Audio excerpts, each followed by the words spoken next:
ना इधर के ना उधर के, हम हैं साथ खबर के, असर से लाते हैं बदलाव, पक्ष विपक्ष नहीं। हमारे पास वो तंत्र नहीं है कि हम अपनी बात को बहुत आसानी के साथ पहुंचा सकें। उसके लिए जरूरी है कि हमें पार्टी के कैडर को, संगठन को इतना मजबूत करना पड़ेगा कि हमारी बात को, जो हम कहना चाहते हैं, जो हमारी नेता पहुंचाना चाहती है, वो बात जन जन तक पहुंचाई जा सके। और उसके लिए ये जो कैडर की, जो बूथ की जो इकाई है, ये सबसे मजबूत कड़ी है। और ये मजबूत जितनी होगी, संगठन उतना ही मजबूत होगा। और कोई भी चुनाव बिना इस कड़ी को मजबूत किए चुनाव जीता नहीं जा सकता। चुनाव आपके सर के ऊपर, हालात आपके सामने। आज प्रदेश में जिस प्रकार का माहौल बना है, पूरे देश के अंदर जो हालात है वो आपसे छुपे नहीं है। पूरे मीडिया के ऊपर कब्जा कर करके बैठ गए हैं। आज देखिए पूरे देश के अंदर क्या चल रहा है। अंबानी ने पूरा देश लूट लिया। अडानी का शेयर एक दिन के अंदर 5 लाख करोड़ रुपया गायब कर गया। लेकिन किसी अखबार के अंदर कहीं खबर नहीं दिखाई देगी कि शेयर मार्केट के अंदर किसका पैसा लगा। शेयर मार्केट में पैसा लगा आपका, मध्यम वर्ग का पैसा, और मध्यम वर्ग का पैसा और सरकार का पैसा लगा। सरकार का पैसा किसकी जेब से गया? आपकी जेब से। एलआईसी का 36,000 करोड़ रुपया, स्टेट बैंक का 30,000 करोड़ रुपया एक प्राइवेट कंपनी के अंदर लगा दिया, और उसका एक दिन के अंदर 5 लाख करोड़ रुपया डूब गया।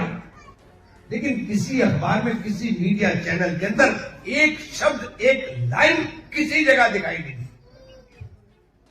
पिछले 3 दिन से चल रहा है, लेकिन कहीं दिखाई नहीं दे रहा है, क्योंकि इस तंत्र के ऊपर उन लोगों का कब्जा है जो आपको जो दिखाना चाहते हैं, जो बताना चाहते हैं, आपको ही समझते हैं। पिछड़ों की बात माननीय अध्यक्ष जी ने की। बैकवर्ड को जो मिलने वाले अधिकार हैं, उसके ऊपर सबसे बड़ा कुठाराघात अगर किसी ने किया है तो इस सोच ने किया है, इस मानसिकता के ने किया है जो सरकार चलाने का काम कर रहे हैं। लेकिन इनको धर्म की चश्नी उड़ा करके ऐसा पेश करते हैं कि आप धर्म के अंदर उलझ के रह जाते हैं। आप धर्म में उलझ गए, आपको आगे मतलब ही नहीं रहा। अब एक नया खेल प्रदेश के अंदर शुरू हुआ है। आप देख रहे हैं, अखिलेश जी कह रहे मैं शूद्र हूं। बहुत जल्दी याद आया उनको कि वो शूद्र है। जब सरकार के अंदर थे तब याद नहीं आया, जब आरक्षण खत्म कर रहे थे तब याद नहीं आया। लेकिन आज नया खेल ये इसलिए शुरू किया जा रहा है कि आपको इसके अंदर उलझाया जाए। भाजपा धर्म की चशनी में पिरोएगी और ये नफरत की बात बोएगी, और आप जो सच्चाई है, जो सत्यता है, आप उससे कोसों दूर हो जाएंगे।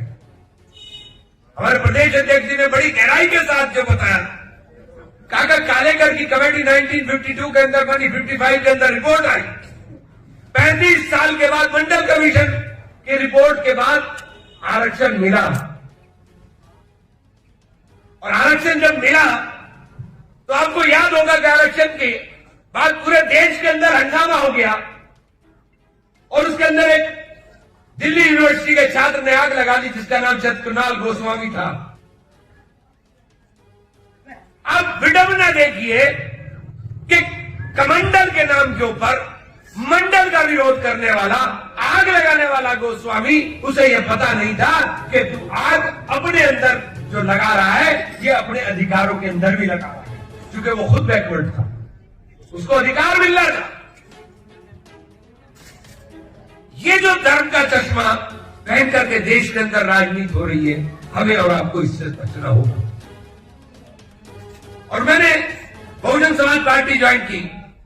मैंने कभी बहुजन की राजनीति नहीं की थी, लेकिन बहुजन समाज पार्टी बहुत सोच समझ के और पढ़ करके बाबा साहब को मैं पहले से बहुत ज्यादा, क्योंकि बाबा साहब को जो देश के अंदर रहने वाला कोई भी व्यक्ति हो, किसी भी धर्म का हो, किसी भी जाति का हो, जो बाबा साहब के प्रति मन में जरा सी भी दुर्भावना रखता है, मैं उसे इंसान नहीं मानता। आज ये जो हम लोग आजादी का सांस ले रहे हैं, आज ये तो हम लोग बैठ करके मजबूती के साथ अपनी बात रख पाते हैं, या जो हम लोग पढ़े लिख करके एक सभ्य समाज की तरफ जा रहे हैं, ये अगर किसी ने दिया है तो ये केवल एक शख्स, उसका नाम है बाबा साहेब भीमराव अम्बेडकर। बाबा साहेब भीमराव अम्बेडकर ने एक ग्रंथ संविधान के रूप में देश को देने का काम किया, और उसके साथ जब खिलवाड़ होने की बात हो और उसके अनुयायियों का मन उसके अंदर ना खून खोले तो बात समझ में नहीं आती।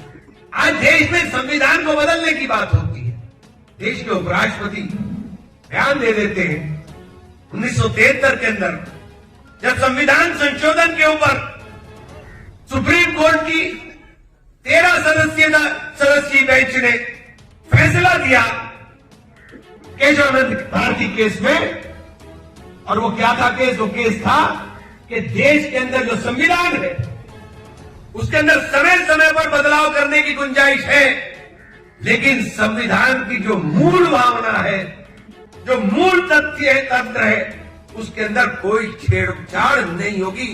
यानी देश की धर्मनिरपेक्षता के साथ, देश में धार्मिक आजादी के साथ, देश के अंदर रहने वाले अल्पसंख्यकों के साथ, देश में अंदर रहने वाले दलितों के अधिकारों के साथ आप किसी प्रकार की कोई छेड़छाड़ नहीं कर पाएंगे। उसके ऊपर बयान देते हैं हमारे देश के उपराष्ट्रपति, एक सोची समझी साजिश के तहत ये किधर देश को ले जाना चाहते हैं।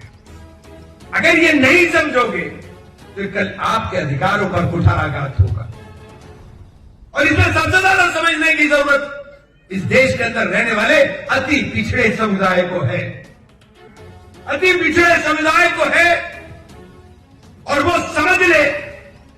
और खास तौर से जो हमारे मुस्लिम भाई हैं, आपसे भी कहना चाहता हूं कि सबसे बड़ा निशाना आपके ऊपर, ये संविधान ने ही आपको अधिकार दिया है कि आप देश के प्रधानमंत्री के बराबर लोकतंत्र के अंदर ताकत रखते हैं। जो अधिकार देश के प्रधानमंत्री को है वो यहां पर बैठे हुए हमारे टार्जन को भी है, वही अधिकार है। लेकिन इसके साथ अगर छेड़छाड़ की गई, अगर इसके अंदर इन अधिकारों के अंदर कटौती की गई, और इसको रोकने का एक ही तरीका है, वो भी बाबा साहब ने दिया है, वो तरीका है वोट का। और वोट का इस्तेमाल आपने हमारे अध्यक्ष जी ने बहुत अच्छी बात आपके सामने कही। 26% SC ST वोट है, 20% मुसलमान।